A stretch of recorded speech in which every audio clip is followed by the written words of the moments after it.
론진이 해답을 보여주네요. 빌런입니다.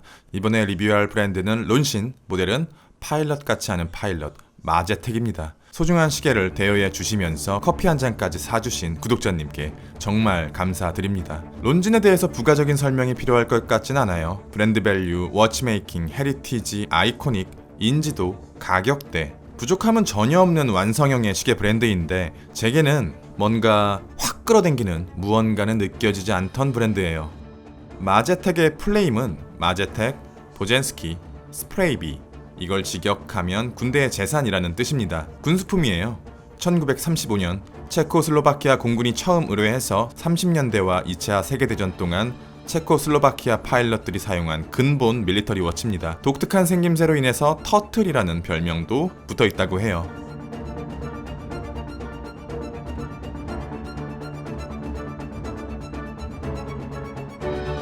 43mm의 살짝 큰 사이즈, 13.3mm의 나름 괜찮은 두께, 51.4mm의 버거운 러그투라그, 론진답지 않게 짝수라그 22mm, 엄청 가벼운 78g, 700만원, L893, 72시간의 파워 리저브 10바, 100m 방수.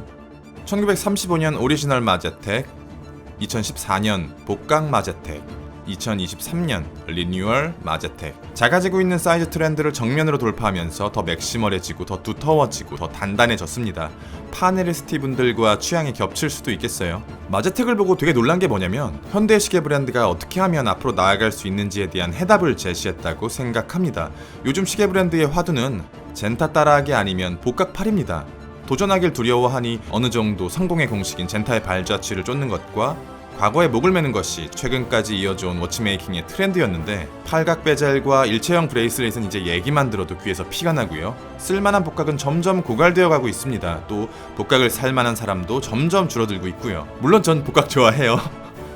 너무 물립니다.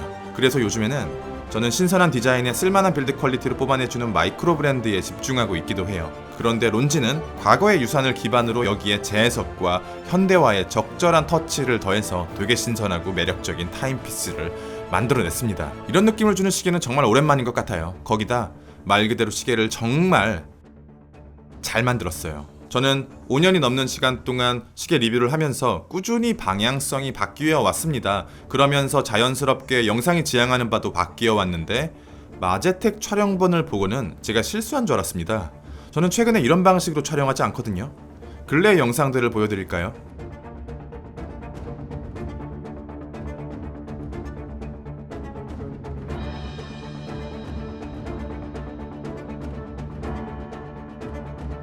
최대한 실물 그대로 부드럽고 자연스럽게 촬영하는 것을 목표로 잡고 있는데 마제텍은 제가 근래에 촬영한 결과물들이랑 너무 다르더라고요. 뭔가 실수를 했나? 설정들을 살펴보는데 제가 실수한 게 아니었습니다. 진짜 이렇게 생겼어요. 왜 그런지는 시계를 자세히 보고 나서야 알게 되었습니다. 700만원, 물론 티타늄 소재가 사용되었긴 하지만 론진의 브랜드 밸류를 살짝 넘어서는 가격대라고 생각하거든요. 그런데요, 만듦새 역시 더 상위 레벨에 닿아 있습니다. 스와치 그룹 내에서 비교 대상을 찾는다면 마제텍의 완성도는 오메가 노타임 투다이에 근접한 수준이라고 생각합니다. 준 럭셔리 워치 수준의 빌드 퀄리티를 보여주고 있어요. 지금 보시는 이 샷은 정면에서 시계의 일부분을 찍은 사진입니다. 빛을 활용해서 디테일을 추가한 것도 아니고 포토샵을 활용해 효과를 넣은 것도 아닙니다. 실물 그대로예요. 안쪽에서부터 인덱스, 레일로드, 그리고 정확하게 레일로드의 끝라인에 맞춰 걸려있는 글래스의 곡률.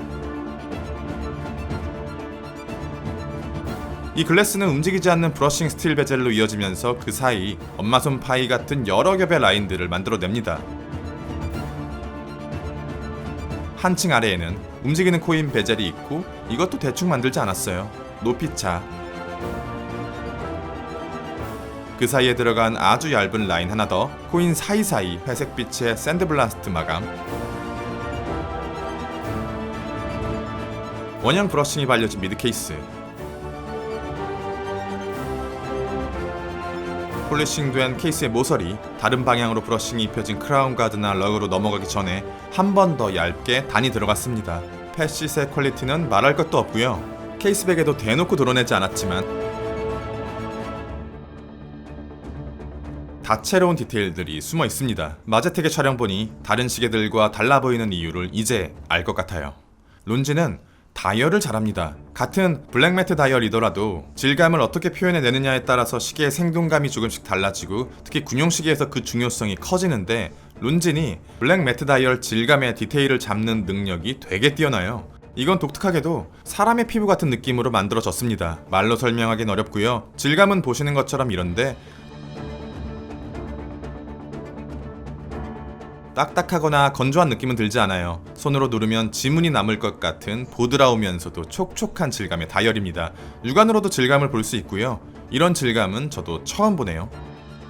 마제텍의 가장 재미있는 헤리티지는 글래스 안쪽에 있습니다. 삼각형의 뾰족한 마커는 과거 파일럿들이 시간을 마킹하는 데 활용했다고 하는데 오리지널 마제텍에서는 베젤과 글래스가 같이 움직였다고 해요. 그런데 이 방식이 방수를 잡는 게 어려워서 론진이 마제텍을 현대화하면서 글래스는 고정하고 베젤과 마커만 움직이도록 만들어 놨습니다. 마감 처리도 깔끔하고 안쪽에 야광도 잘 발려있고 퀄리티가 상당하죠.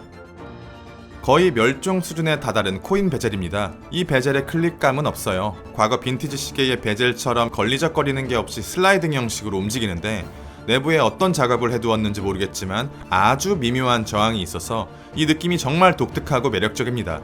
구독자님을 만나서도 그렇고 리뷰를 준비하면서도 그렇고 베젤을 계속 돌리게 되더라고요.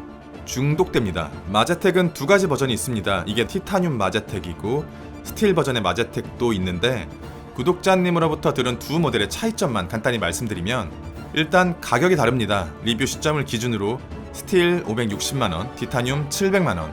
다이얼의 색감도 다르다고 합니다. 스틸은 블랙, 티타늄은 그레이. 인덱스의 색감도 다릅니다. 스틸은 올드 라듐색, 티타늄은 무겁고 먹먹한 그레이.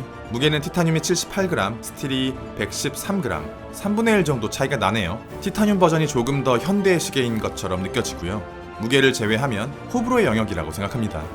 스와치그룹의 단점은 브레이슬릿이나 스트랩 같은 부속품입니다. 많이 개선되었다고는 하지만 더 상위 브랜드인 오메가조차도 아직까지 브레이슬릿을 만족스러운 퀄리티로 뽑아내지 못하고 있고 레전드 다이버를 보면 론진도 마찬가지예요. 다행히도 마제텍은 브레이슬릿이 없지만 기본으로 제공되는 스트랩의 퀄리티도 그다지 좋은 편이 아니라 이쪽은 스트랩 전문 브랜드의 서드파티 스트랩을 구매하시는 걸 추천드립니다. 론진이 만들어내는 아이코닉들에 대해서 별다른 매력을 느끼지 못하고 있었는데 제 마음속에 무언가를 확 잡아당기는 그런 시기였습니다. 리뷰는 여기까지. 빌런이었습니다. 감사합니다.